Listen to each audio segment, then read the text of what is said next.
สวัสดีครับทุกวันเสาร์นะครับ10 ถึง 11 นาฬิกาท่านขอต้อนรับท่านเข้าสู่รายการทนายความพบประชาชนดำเนินรายการโดยทนายสุรชัยจินวัฒน์นะครับก็ทุกเสาร์เมื่อเช้าก็ว่าจะไม่ออกมา นอนนอนไม่ค่อยหลับพอมันถึงเวลามันก็ต้องออกมานะครับเป็นกลายเป็นกิจวัตรประจำวันอย่างหนึ่ง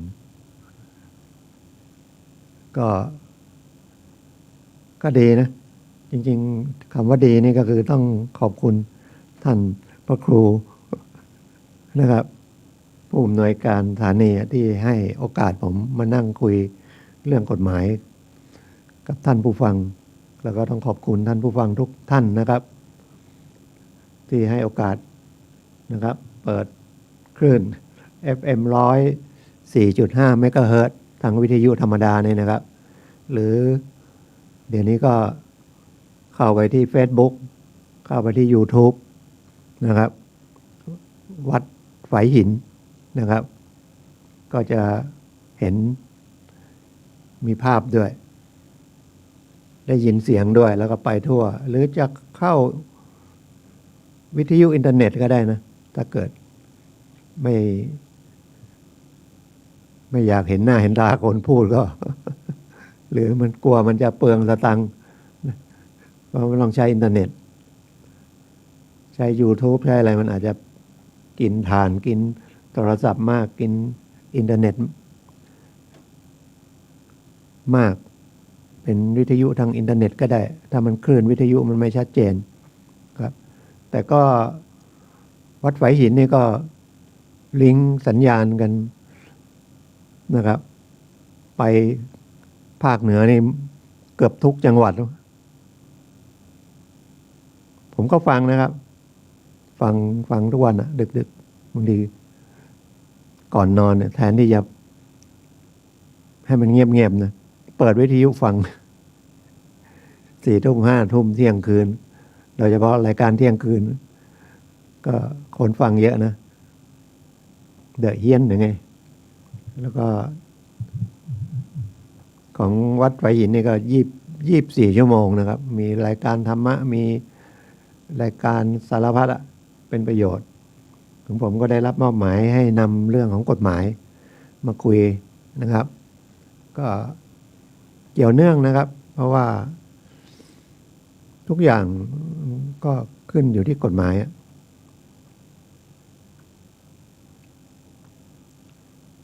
ถ้าไม่มีกฎหมายขนาดมีกฎหมายถ้าไปคนที่เขาไม่รับผิดชอบบางส่วนนะครับมันไม่ใช่ทั้งหมดเขาก็ไม่เกรงกลัวกฎหมายเพราะว่าเขาขาดสติน่าสงสารนะทุกคนที่ไปกระทำความผิด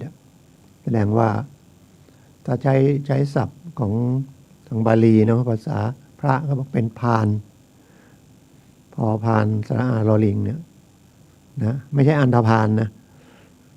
ถ้าเป็นทางพูดว่าอันธพาลหรือว่าพาลทางภาษาไทยเนี่ยความหมายมันว่าเป็นคนเกเรอะไรอย่างนั้นแต่จริงๆคำว่าพาลทางบาลีมันหมายคนที่ด้อยทางปัญญาด้อยทางสตินะครับมีสติน้อยมีปัญญาน้อยไม่เห็นว่าการกระทำความผิดของตัวเองเนี่ยมันเดือดร้อนคิดง่ายๆคิดสั้นไม่คิดให้รอบคอบก็อย่างคดีนะปล้นร้านทองผมเห็นละ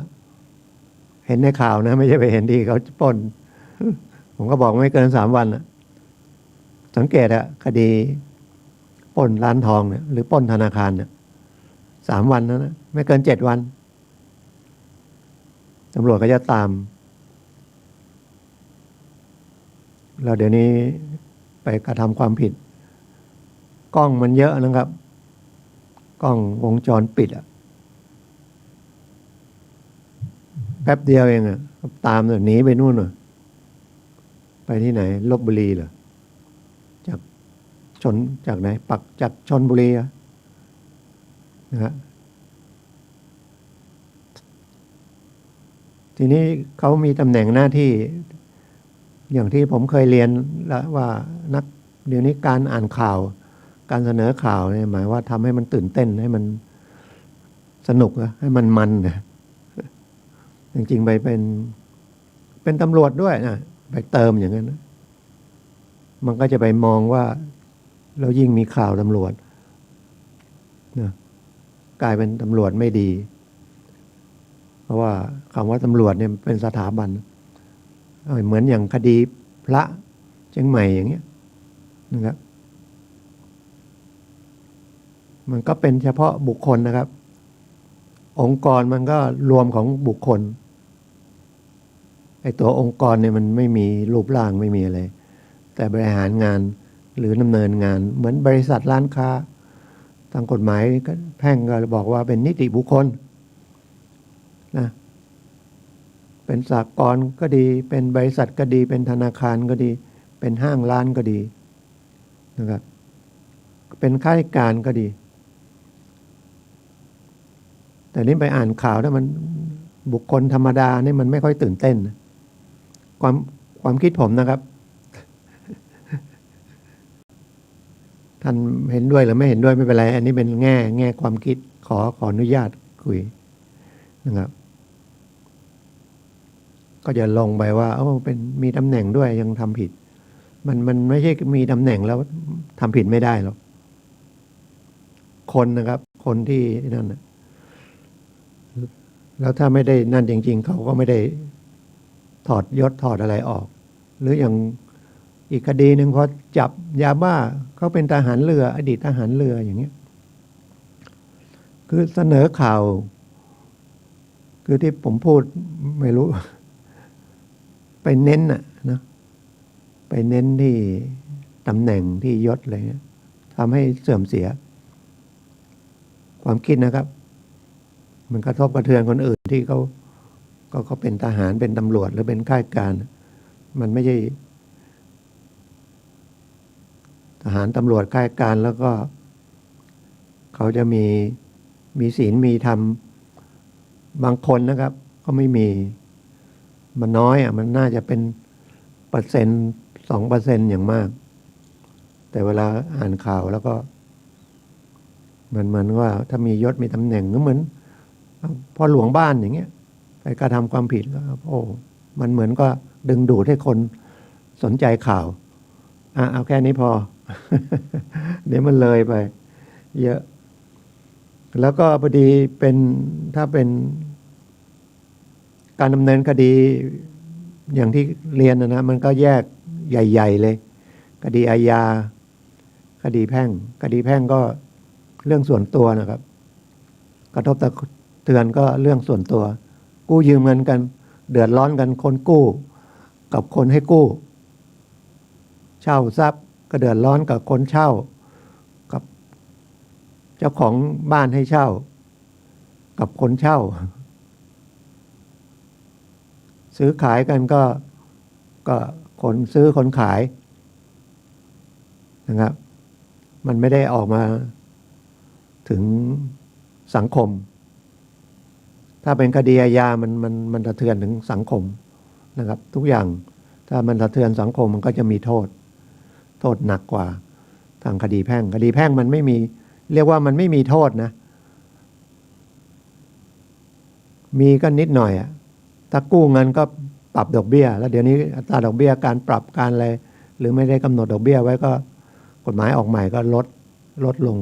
จาก7.50 บาทเหลือ3.50 บาทเหลือ3 บาทกฎหมายใหม่กู้ยืมกันผิดสัญญาก็จะมีเบี้ยปรับก็คือลงโทษแต่ศาลจะดูว่าสมควรไหมนะสมัยก่อนที่เดิน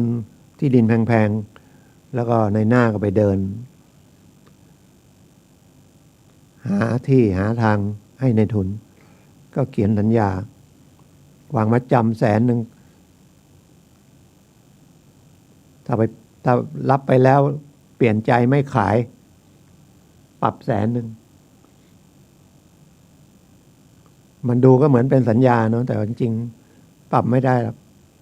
เพราะว่าศาลบอกเบี้ยปรับมันเป็นการกำหนด ค่าเสียหายไว้ล่วงหน้า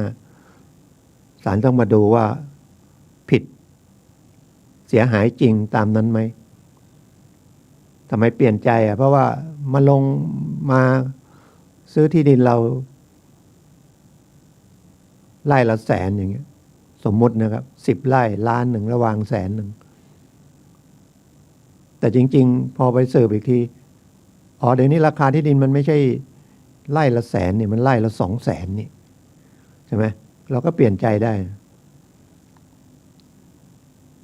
ทิ้งก็มัดจำไปคืนก็ขอเลิกสัญญาฉะนั้นการที่จะทำอะไรก็แล้วแต่ควรจะหาคนที่รู้กฎหมายนะไม่ใช่มาเขียนสัญญาพอมีสัญญาทางนู้นเขาบอกว่าเอ้ยคุณไม่ขายไม่ได้นะคุณวางมัดจำ100,000แต่สมมติปรับ100,000แต่มันก็มีโอกาสนะครับมันอาจจะมากกว่านั้นถ้าเขาไปพิสูจน์ได้ว่าถ้าเขาซื้อที่ดินไปแล้วก็ไปขายแล้วได้กำไรแต่คืนให้คุณเนี่ยนะก็ต้องไปดูกันว่าเสียหายไหมถ้าฟ้องคดีแพ่งมามันไม่มีเรื่องคดีไม่มีการติดคุกติดตารางเนี่ยปรึกษากฎหมายก่อนนักกฎหมายปรึกษาทนายนะครับ ไปหาความรู้จากทนายว่าเนี่ยมันจะเสียหายอะไรประมาณไหนมันได้เอามาเป็นข้อมูลในการตัดสินใจนะครับ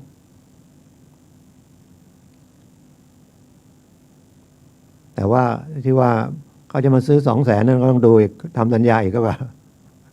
แล้วก็จะซื้อแน่ไหมนะครับฉะนั้นทุกอย่างจะทำอะไรเนี่ยผมอยากให้มันเหมือนคนที่เขาทำธุรกิจเขาต้องต่างคนต่างมีทนายคุยนอกจากทนายแล้วยังต้องมีผู้เชี่ยวชาญมีอะไรอีกนะครับเพราะว่าไม่นั้นมันจะเสียหายอย่างคดีประมูลงานกันอย่างเงี้ยนะครับอยากได้งานแล้วก็ตัดราคากันแล้วทำไม่ได้ก็ทิ้งงานเหมือนก็แล้วมันมีคดีมันใกล้ๆบ้านเขาก็ปลูกบ้าน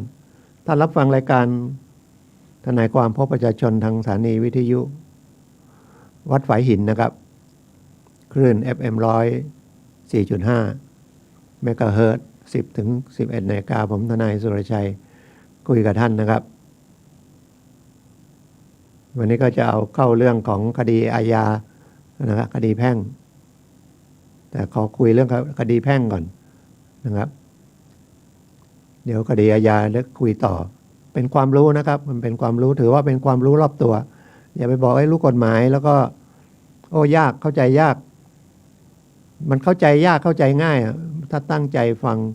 นะครับมันยังไม่เกิดเรื่องมันพอมันเกิดเรื่องเรื่องคล้ายๆอย่างนี้เราเคยได้ยินอย่างนี้หรือจะติดต่อทนายนะครับทนายอาสาก็มีเยอะแยะนะครับเป็นงานของรัฐบาลนะครับช่วยเหลือนะครับแล้วก็เป็นหน้าที่ของในหน่วยงานกฎหมายทุกหน่วยงานเป็นอัยการเป็นทนายความเป็นตำรวจเป็นศาลเป็นอะไรเดี๋ยวนี้ไกล่เกลี่ยนะครับแล้วก็มีพรบไกล่เกลี่ยออกมาละปี2562มั้งนะพยายามใช้กันไกล่เกลี่ยมันจะได้ไม่ต้องไปขึ้นศาล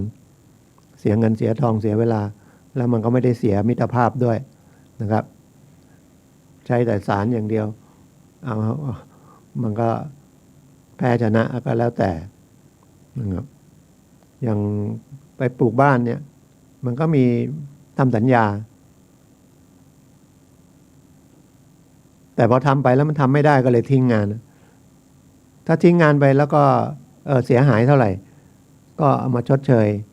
เพราะคำว่าเสียหายก็คือผู้รับเหมาเบิกเงินเกินไปกว่างาน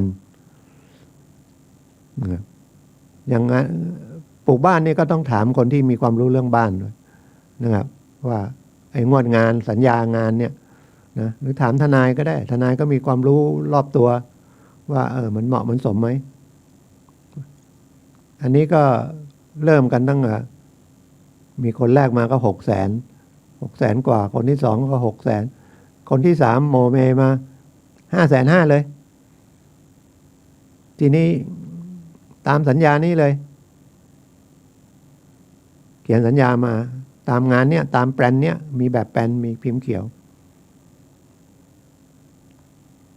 ทำไปได้งวด3 งวดเบิกไป3 งวดแต่งวดที่3ไม่เสร็จทิ้งงานไปเจ้าผู้ว่าจ้างก็คือคนที่ให้ปลูกบ้านก็พอดีใกล้กันก็มาปรึกษาบอกอันนั้นเขาทิ้งงานเนาะผมก็ออกหนังสือไปที่เราบอกว่าโนติสก็บอกให้คุณเอาเงินส่วนเกินของงวดงานนั้นประมาณ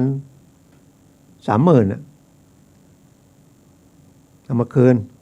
นะครับเขามีทนายพอเขาได้โนติสเขาก็ไปหาทนายนะทนายก็โทรเลยเรียกผมพี่ผมฟ้องคดีคุณละเอ้าไม่คุยกันเหรอไม่คุย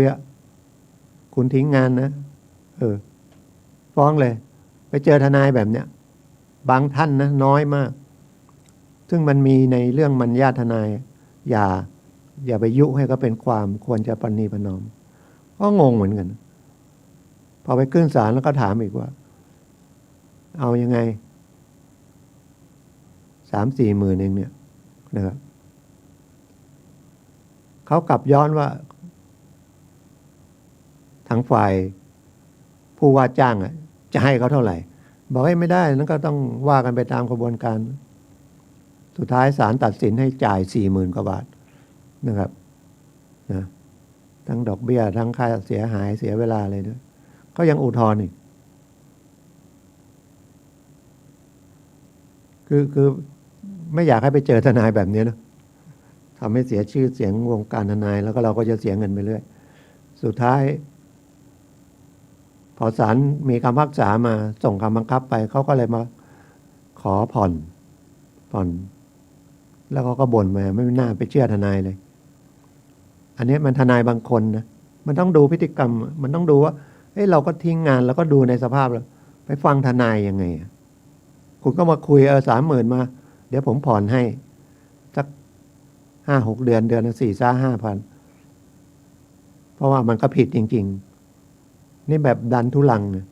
ก็เสียหายหรืออย่างอีกอันนึงคดีเนี้ยรับเหมากับเทศบาล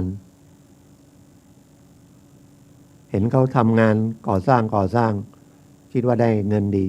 เขาเป็นบริษัทเฟอร์นิเจอร์เขาก็ลองตั้งเขามีบริษัทอยู่แล้วบริษัทเขาก็เขียนวัตถุประสงค์ของนิติบุคคลของเขาว่ารับเหมาก่อสร้างได้เขาก็ยื่นประมูลราคาตัดราคาไปเป็นล้าน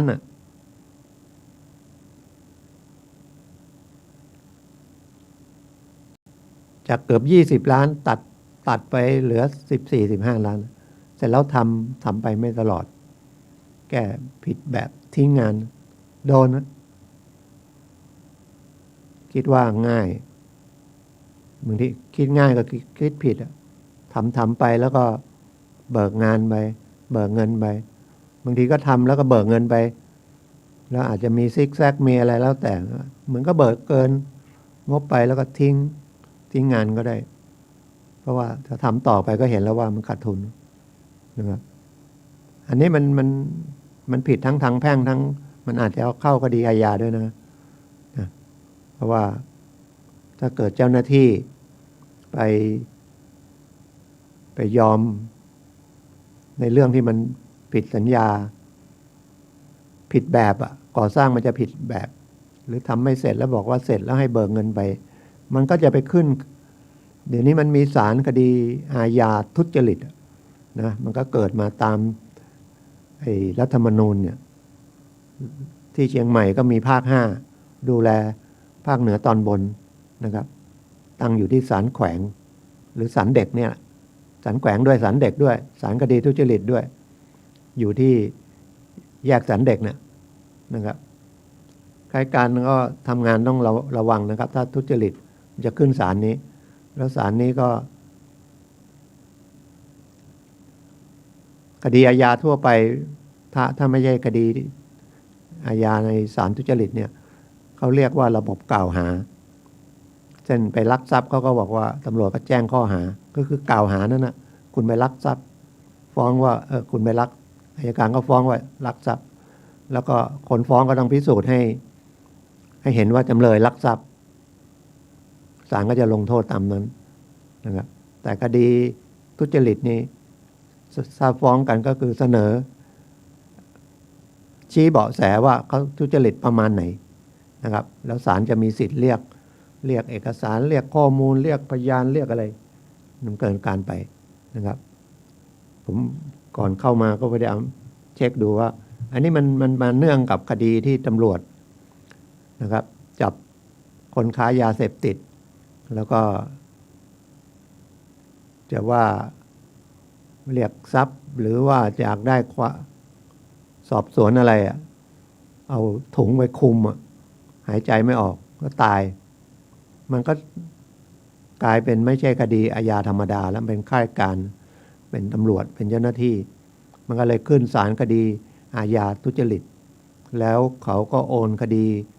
เพราะว่าไม่ใช่ตำรวจสอบตำรวจถ้ามันเป็นคดีเล็กๆน้อยๆเนี่ยมันอาจจะไม่ต้องโอนคดีไปให้กองปราบก็เป็นตำรวจแต่เป็นตำรวจกลางนะครับสอบสวนแล้วก็ไปขึ้นจากศาลธรรมดามันก็เข้าข่ายเขตอำนาจศาลของศาลคดีอาญาทุจริตเพราะเป็นเจ้าหน้าที่ตำรวจนะครับทำผิดในระหว่างหน้าที่หรือข้าราชการที่ไปทุจริตนะครับข้าราชการทุกอย่างนะเจ้าหน้าที่พนักงานที่ดินพนักงานเยอะแยะไปหมดนะครับที่ว่ามีคำว่าข้าราชการนะครับผิดขึ้นมาถ้าเป็นคดีอาญามันอาจจะเข้าเนี่ยมันต้องขึ้นไปคดีนี้เลยหรือเป็นคนธรรมดาก็ได้ถ้าเกิดไปร่วมกันนะครับไปอย่างผู้รับเหมาอย่างเงี้ยนะครับไปร่วมทุจริตกับเจ้าหน้าที่ก็อาจจะขึ้นศาลนี้หรือเกี่ยวกับตำแหน่งหน้าที่บางอันที่ว่าอย่างให้ยื่นบัญชีเวลาหลังเลือกตั้งอะไรพวกนี้นะครับไม่ยื่นมันก็จะไปผิดหรือฟอกเงินมาเกิดโดนคดีฟอกเงินแล้วไปเกี่ยวข้องกับเจ้าหน้าที่ด้วยเรื่องอะไรพวกนี้มันก็จะเป็นคดีอาญาทุจริตนะครับมันทำขึ้นมาเพราะว่าต้องการปราบพวกคอร์รัปชันแต่ถ้าคดีอาญาธรรมดามันก็ตำรวจจับกล่าวหานะครับตำรวจก็สอบสวนเป็นพนักงานสอบสวนรวบรวมพยานหลักฐานส่งให้อัยการก็ฟ้องคดีนะครับฟ้องคดีคำว่าฟ้องคดีก็คือนำเอกสารนำสำนวนนำพยานอะไรพวกนี้นะครับยื่นต่อศาลให้ศาลพิจารณาตามระเบียบเรื่องของการดำเนินคดีเรียกว่าวิธีพิจารณาคดีอาญานะครับก็ดูหลักฐานดูอะไรแล้วก็ลงโทษพอลงโทษเสร็จก็ฝ่ายบังคับ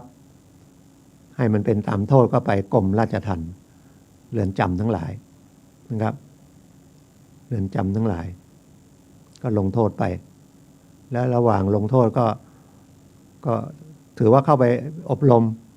นะครับไปฝึกอบรมด้วยไม่ได้เรียนหนังสือก็หาโอกาสเรียนหนังสือก็ถือเป็นส่วนหนึ่งพวกนี้ก็ได้ถือว่ากระทำความดีก็ได้ลดนะครับลดโทษนะครับแต่ถ้าไปเกเรก็เพิ่มโทษ เข้าไปแล้วยังไม่เข็ดนะครับก็เพิ่มโทษแต่ถ้าเข้าไปทำตัวดีนะช่วยงานช่วยการก็คดีก็ลดโทษลงมาสองอีกอันหนึ่งก็เขารอกันก็คืออภัยโทษจากพระบาทสมเด็จพระเจ้าอยู่หัวในเนื่องในงานอะไรก็แล้วแต่นะโดยมากเดี๋ยวนี้ก็ประมาณปีหนึ่ง2 ปี3 ปีก็อภัยโทษเขาก็รอกันอันนี้มันก็ไม่มองว่าก่อนกระทำความผิดไม่ได้ทันคิดนะเนาะ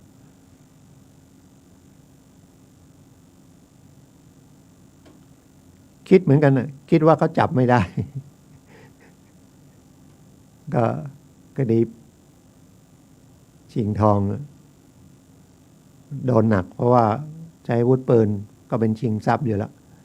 นะครับแต่ไปยิงเอาเจ้าของร้านมึงก็ถือเป็นพยายามฆ่าก็โดนเข้าไปอีกนะไม่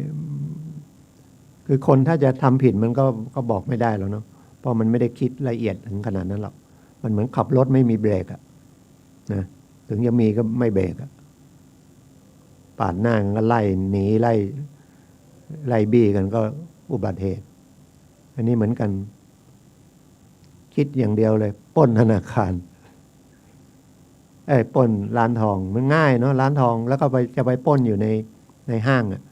เพราะว่าคนมันพลุกพล่านก็เดินเข้าไปทองร้อยกว่าบาททองก็แพงเนาะสุดท้ายก็ไม่ได้อะไรแล้วไปอยู่ในเรือนจำเป็นอย่างน้อยก็เป็น10 ปีอ่ะนะครับ10 ปีอย่างเงี้ยออกมาก็ลืมโลกแล้ว10 ปีหมายถึงว่าโดนได้รับได้อะไรหรืออย่างคดีข่มขืนอย่างเงี้ยนะครับก่อนออกมาก็ได้วิทยุข่าวข่มขืนเรียกว่าข่มขืนผู้เยาว์อ่ะข่มขืนเด็กด้วยแล้วคดีข่มขืนนี่เท่าที่ผมพบเห็นมาไม่ได้รับการอภัยนะติดเต็มเลยยาเสพติดยังได้อภัยโทษนะครับหรือคดีฆ่าคนตายนะครับก็ยังได้ลดหย่อนได้อภัยโทษนะครับฉะนั้นก่อนกระทำความผิดมันพูดยากนะมันถึงเวลาบางทีมันเบรกไม่ทันนะทำผิดแต่ถ้ามันเป็นเรื่องทำผิดที่เรื่องเกี่ยวกับความประมาทนั้นก็อีกเรื่องหนึ่งทำให้คนตายเหมือนกันแต่โทษมันก็ไม่ใช่หนักนะครับถ้าศาลเห็นว่าประมาทคนตายแต่เราก็ไปชดเชยได้บรรเทาความเสียหายทางแพ่งก็คือเอาเงินไปให้เขานะไปช่วยเหลืองานศพเจ็บไม่ใช่หนีนะครับศาลก็รอลงอาญาส่วนใหญ่นะก็คือถึงเอาไปคือเป็นประมาทถึงจะเอาไปขังก็ไม่ได้ทำอะไรให้มันคนตายมันฟื้นกลับขึ้นมาดีขึ้นนะครับมันก็เลยศาลส่วนใหญ่ก็ไม่ได้เจตนาคำว่าเจตนาเนี่ยมันเป็นสิ่งที่ควรจะรู้ว่าคุณทำไปเนี่ยมันทำให้สังคมเสียหายเพราะว่าไปฆ่าคนตายคนหนึ่งมันไม่ใช่แค่คนที่ถูกฆ่าเนี่ยนะครับเขาก็มีลูกที่ต้องเลี้ยงดูมีเมียต้องเลี้ยงดูสมมติคนที่ถูกฆ่าเนี่ยเป็นผู้ชายพ่อแม่เขามีไหมนะครับถูกฆ่าแล้วสังคมจะอยู่ได้ไงคุณมาฆ่าเราเดี๋ยวเกิดทางฝ่ายนี้ก็ไปขึ้นศาลมันช้านะครับว่ากันเองเลยฆ่ากันไปฆ่ากันมาก็สังคมก็อยู่ไม่ได้นะครับลำบากดังนั้นถ้ามันเกี่ยวกับสังคมเนี่ยมันก็เหมือนกับโทษหนักโทษต้องหนักไว้แต่คนที่จะกระทำความผิดเขาไม่ได้มาดูตรงโทษหรือไม่โทษไอ้โทษที่จะลงหรือไม่เขาคิดอย่างเดียวเขาหนีได้ซึ่งการคิดผิดมันมีนะบางคดีเนี่ยหนีชิงทรัพย์แล้วหนีมันต้องหนีเป็น10 ปีแรกๆตำรวจก็ออกหมายไปบางทีก็ไปเจอไปอะไรยังไม่จับนะยังไม่จับว่าเพราะเหตุอะไรก็แล้วแต่แล้วกันสุดท้ายเหลือ5-6 เดือนหรือบางคนเหลืออีกเดือนนึงไปเจอย้อนกลับมาบ้านนึกว่าจะหมดแล้ว2-3 เดือนก็มีแล้วระหว่างโดนจับอีกแล้วคุณก็โดนโทษอย่างกับสมมุตินะติดจริงๆแล้ว3 ปีก็ออกแล้วคุณหนี10 ปีโดนจับเข้าไปติดคุกอีก5 ปีพูดยากไงอย่างที่ผมว่าทางภาษาพระหรือบาลีนะห านคือปัญญาไม่สติปัญญาไม่พอนะครับไม่ได้คิดละเอียดอย่างที่คนเขาควรจะคิดว่าเฮ้ยมันไม่ได้ทำผิดนะครับทำผิดเอาง่ายไปลักก็มีข่าวนะตู้เลยเดี๋ยวนี้ไม่งัดตู้แล้วตู้บริจาคในวัดอะไรที่เชียงรายเอาไปเลยแล้วการลักทรัพย์ในวัดเนี่ยมันโทษสูงกว่าศาสนสถานไปลักทรัพย์โทษเป็น2 เท่า หรือเท่าครึ่งคือตอนนั้นไม่คิดอะไรเนาะเอาข้างหน้าไปว่ามันแก้ไขปัญหาไม่ถูกถ้ามันเดือดร้อนจริงๆมันก็มีหน่วยงานรัฐช่วยเหลือนะอย่างพัฒนาสังคมและความมั่นคงของมนุษย์นะตัวย่อก็พมนะพัฒนาสังคมและความมั่นคงของมนุษย์เดือดร้อนอะไรเข้าไปหาเขาก่อนได้นะครับมันไม่ใช่พัฒนาที่ขึ้นกับมหาดไทยนะอันนี้มันเหมือนกับกรมสงเคราะห์ก่อนเนี่ยนะประชาสงเคราะห์อะไรเงี้ยดูแลนะครับคนเฒ่าคนแก่คนติดเตียงเด็กเล็กอะไรเนี่ยครอบครัวทะเลาะกันนะครับเขาไปหานะครับพัฒนาสังคมและความมั่นคงของมนุษย์ฝากไว้อันหนึ่ง2ถ้ามันมีเรื่องคดีความทนายนั่งอยู่โรงพักนะครับไปคุยในเบื้องต้นก่อน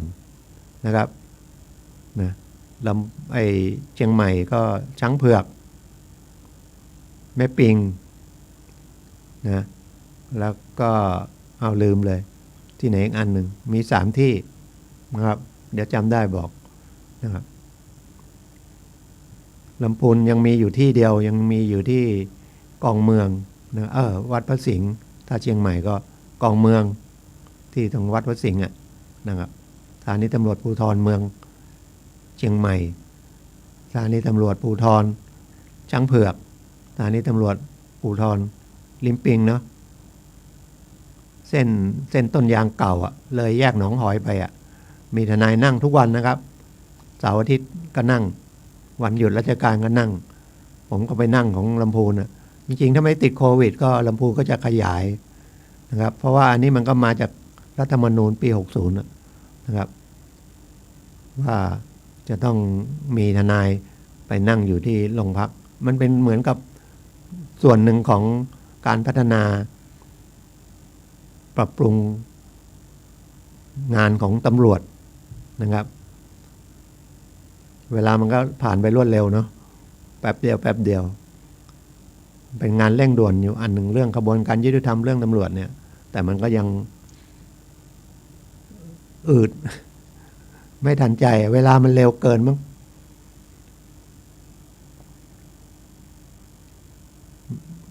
มันต้องให้ความรู้คู่กันกับทุกกรณี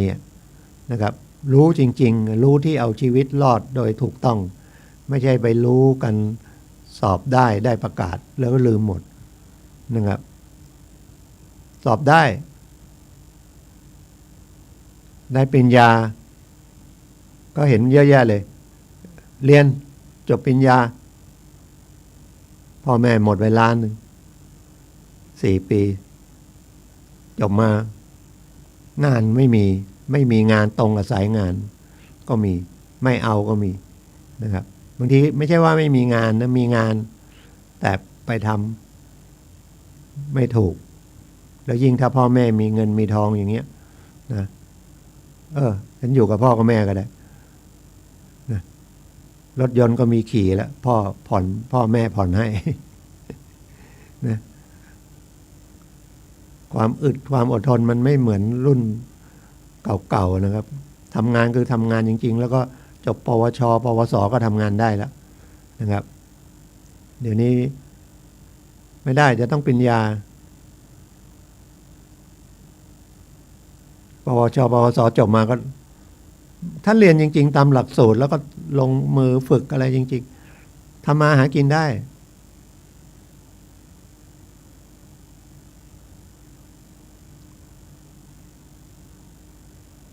แต่จะไปทำงานมาถึงจบปริญญาตรีก็จะไปเป็นนั่งเป็นหัวหน้าเขาอย่าง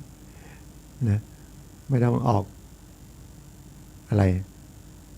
แล้วก็ได้เงินเดือน แต่จริงๆงานที่เข้าไปทำมันต้องมองว่ามันไปช่วยชาวบ้านช่วยประเทศชาติต้องไปหาความรู้แล้วก็กระตือรือร้นการทำงานไปนั่งทำแล้วก็เพราะเงินเดือนน้อยเดียว 15,000นะครับนี้บางทีก็จ้างกันเป็นรายปีก็มีนะก็เพราะว่าจ้างประจำไม่มี ก็เป็นเรื่องที่คุยกับท่านนะครับก็ฝากไว้ผมก็ไปฉีดวัคซีนเข็ม 2แล้วนะก็สบายใจขึ้นมาอีก2 เท่าก็ฉีดที่โรงพยาบาลลำพูนนะครับก็รวดเร็วดีใช้เวลาประมาณสักไม่เกินชั่วโมงนะดีฝนไม่ตก เข้าไปจัดไว้ตรงนั้นมันกลางแจ้ง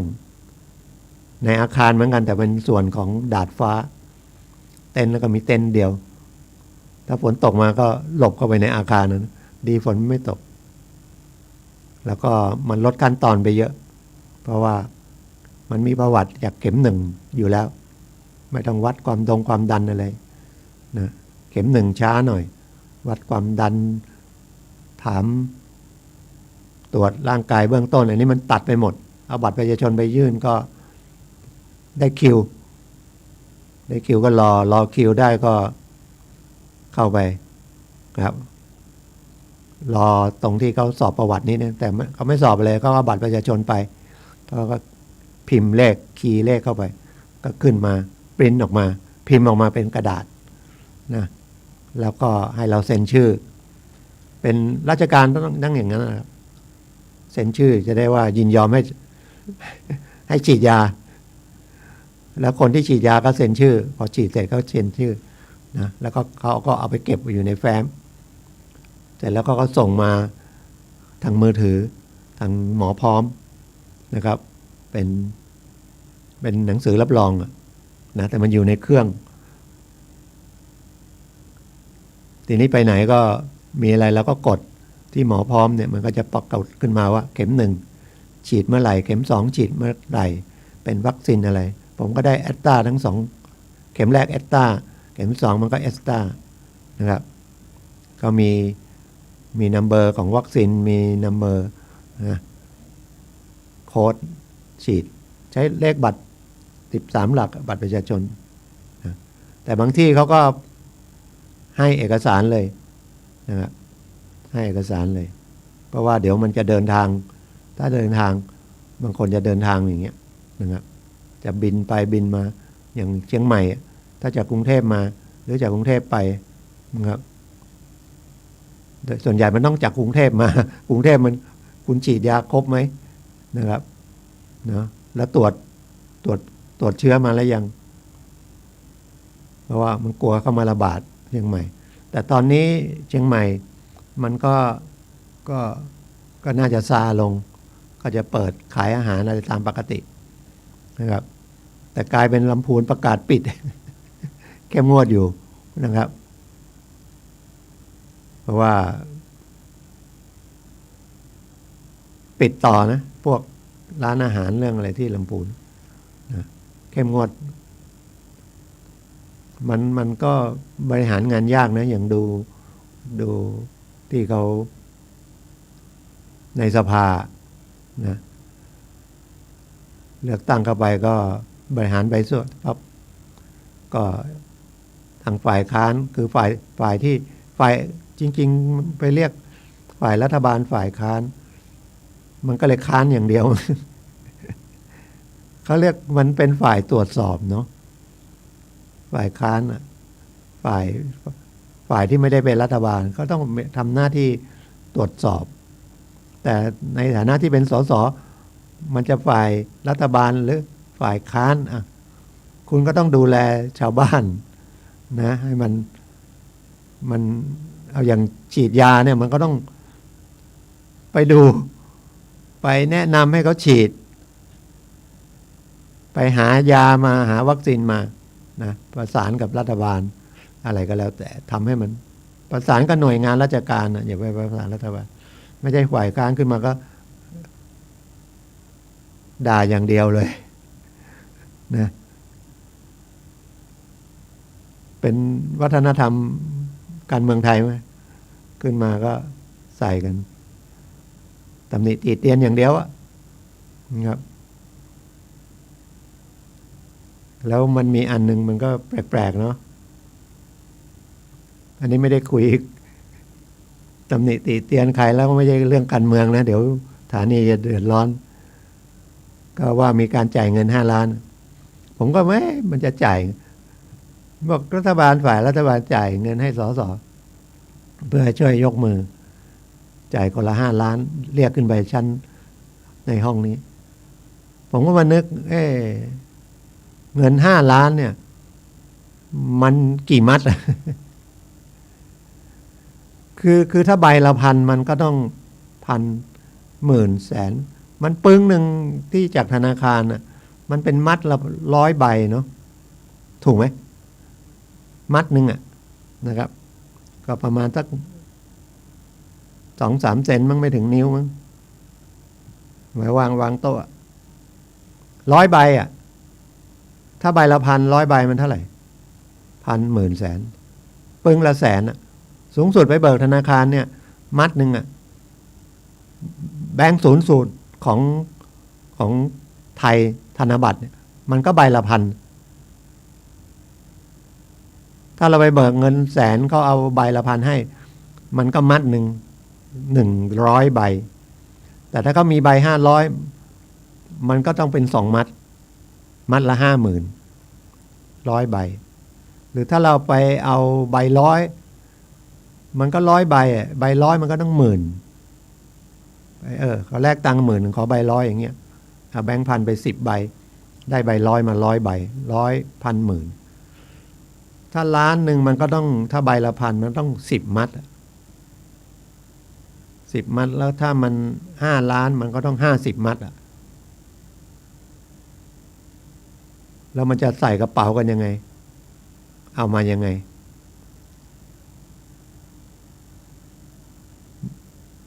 ลองหลับตานึกกันมันเยอะไหมอย่างกระดาษถ่ายเอกสารอย่างเงี้ยกระดาษพิมพ์ดีดกระดาษถ่ายเอกสารรีมหนึ่ง500 ใบอ่ะ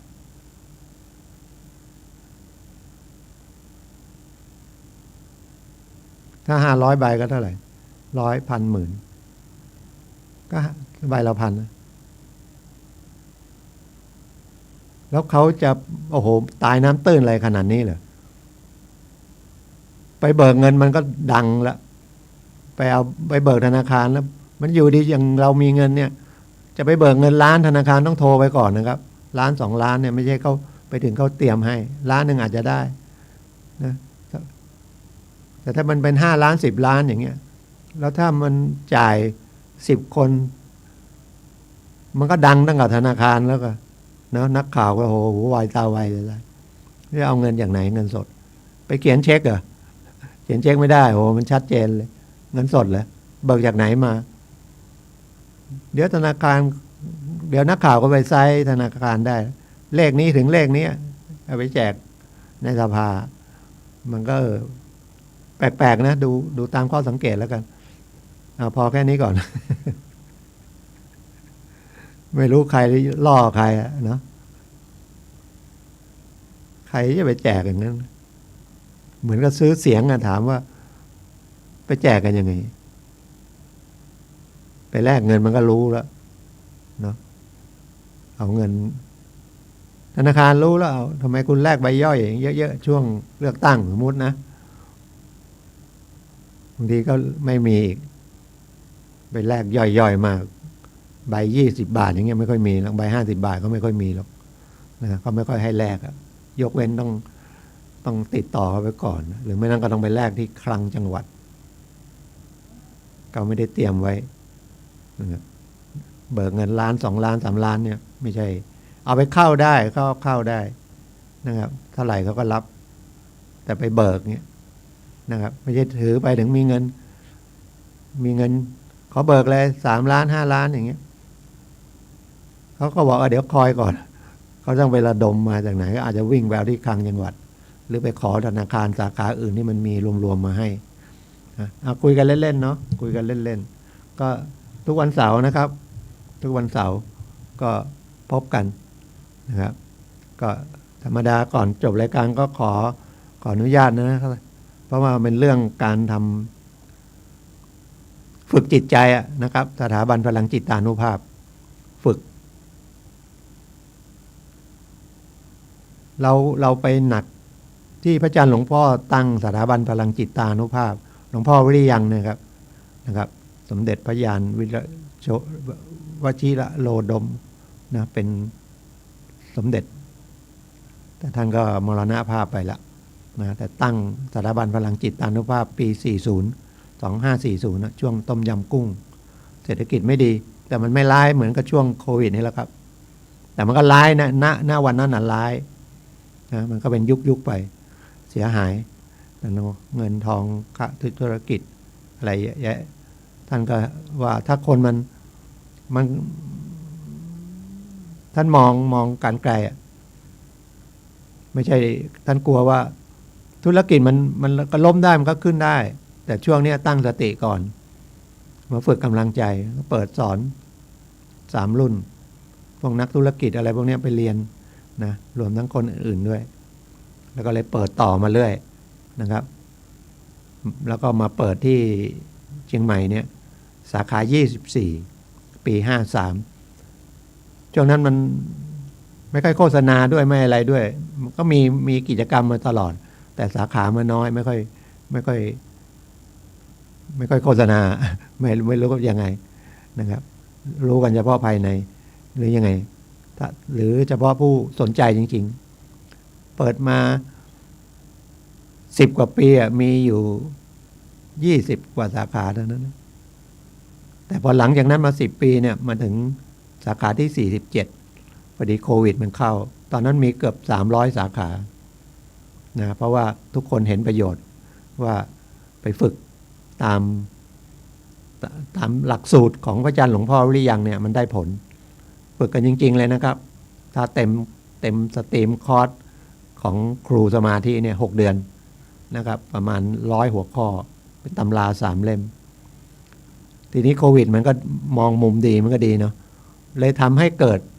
เรียนสมาธิออนไลน์นะครับวิทันตสาสมาธิซึ่งมันก็มีมาแล้วแต่ว่ามันพอโควิดมาเลยไปเรียนกันที่สถานที่ไม่ได้มันจะติดโควิดก็เลยเรียนกันอยู่บ้านโอ้สบายมากเลยนะครับสะดวกสบายไม่ต้องขับรถไปเรียนนะไม่ต้องแต่งตัวออกบ้านอยู่ในบ้านจันทร์อังคารพุธพฤหัสศุกร์6 โมงเย็นแต่6 โมงเย็นเราก็ลงชื่อ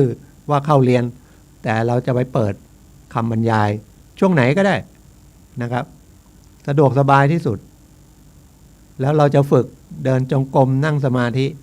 ก็ง่ายๆนะครับก็ทำช่วงไหนก็ได้ในช่วงคืนนั้นนะมันไม่เหมือนไปที่สถานที่6 โมงมันก็ต้อง6 โมงถึง2 ทุ่มจบเลิกแต่อันนี้มันลงเกณฑ์กันว่า6 โมงเริ่มเรียนเราก็ลงเข้าไปก่อนว่าเข้าแต่เรียนจริงเราเรียนอยู่บ้านเนี่ยไม่มีใครรู้เราจะคำบรรยายมันยังอยู่ทั้งคืนเราเปิดฟังเมื่อไหร่ก็ได้แล้วเรานั่งทำสมาธินะครับเดินจงกรมนั่งสมาธิ30 นาทีเดิน30นั่ง30ตอนช่วงไหนก็ได้แล้วเราก็บันทึกส่งผลการเรียนนะครับเดี๋ยวก็จะจบแล้วผมก็เรียนนะครับขึ้นเล่ม2แล้วเล่ม2จะหมดครึ่งเล่มแล้วมี3 เล่มนะครับมช.ก็รับนะครับแต่ปิดไปแล้วเริ่มเรียนมามช.สาขาของคณะบริหารเป็น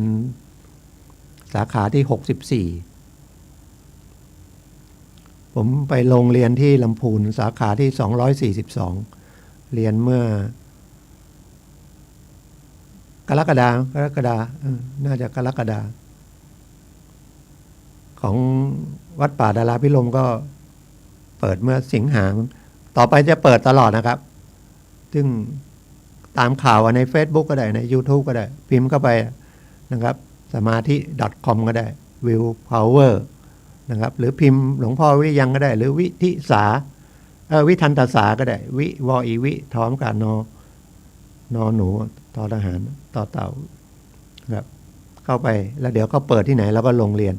นะครับถ้าอยู่เชียงใหม่ก็เดี๋ยวก็เปิดอีกเยอะแยะนะครับเรียนนะครับเพราะว่าเราจะได้จิตใจเราได้เข้มแข็งขึ้นนะครับเหมือนร่างกายเรานะไม่ไปออกกำลังไม่อะไรไม่เคลื่อนไหวนะกินนอนเดี๋ยวก็เป็นโรคนะครับมันก็อันตรายเป็นเบาหวานเป็นความดันจิตใจเราถ้ามันไปตามทางโลกมากนะครับอะไรก็อยากได้ก็นั่นน่ะไปจี้ไปปล้นนั่นแหละครับนะครับมันก็จะเป็นประมาณนั้นฉะนั้นขอให้นะครับอย่าไปบอกว่ามันเป็นเรื่องของคนเกษียณเรื่องของคนไม่มีงานทำคนเข้าวัดเข้าวาไม่ใช่นะครับ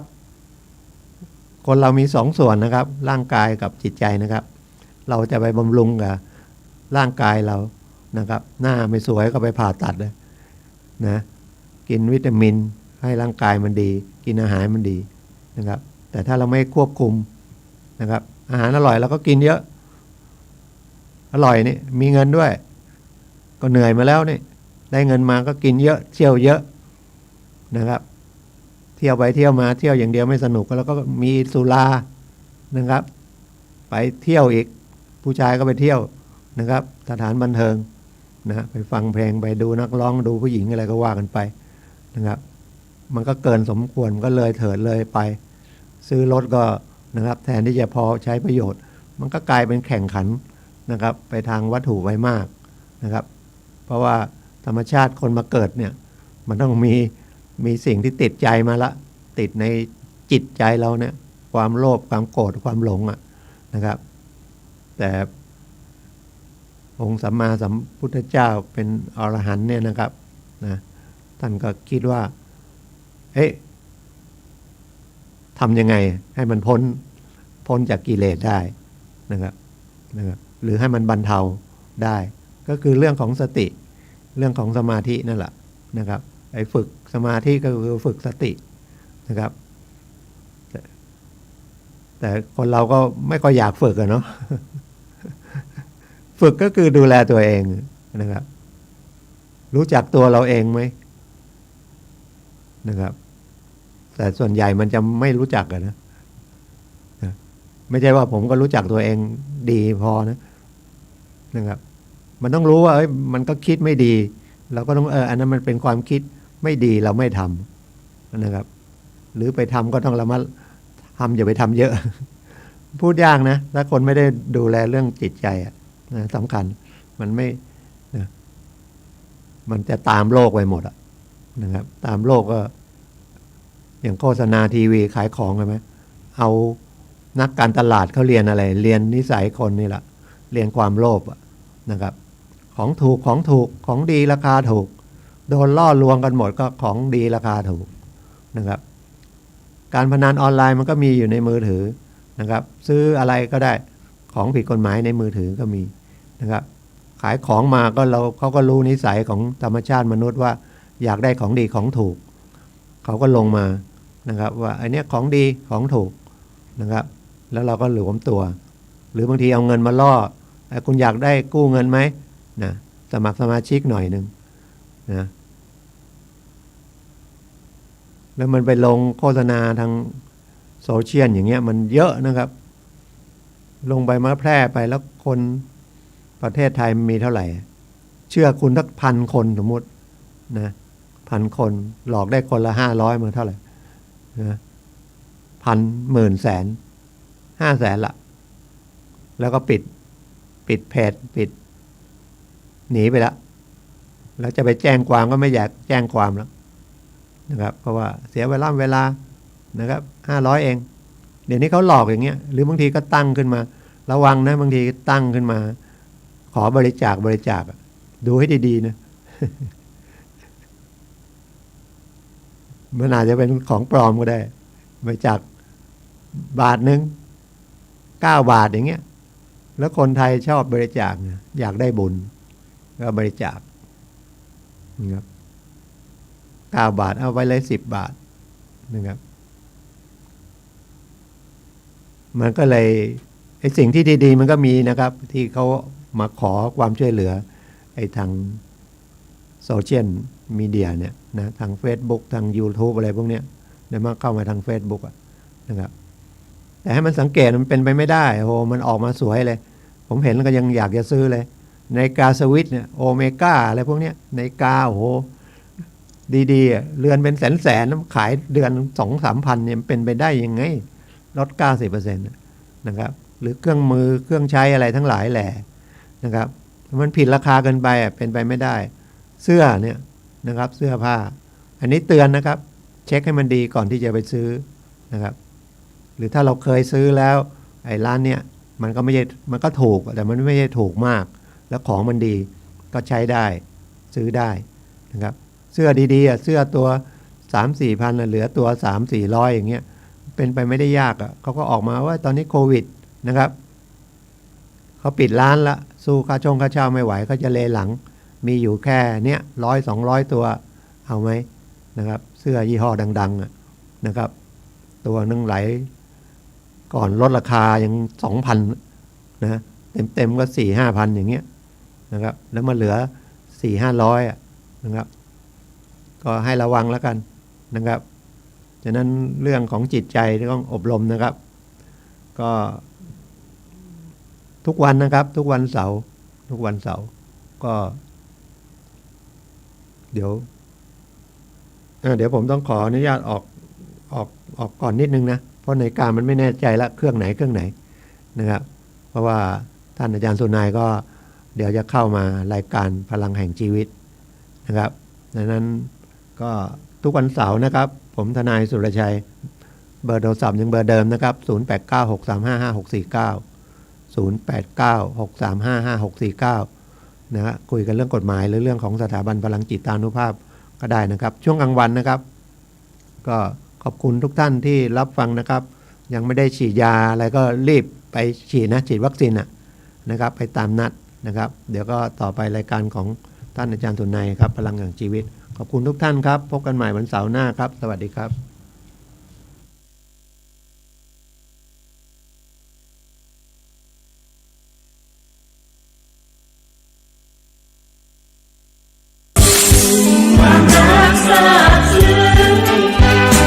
แนบตรึงที่ตรงดวงจิต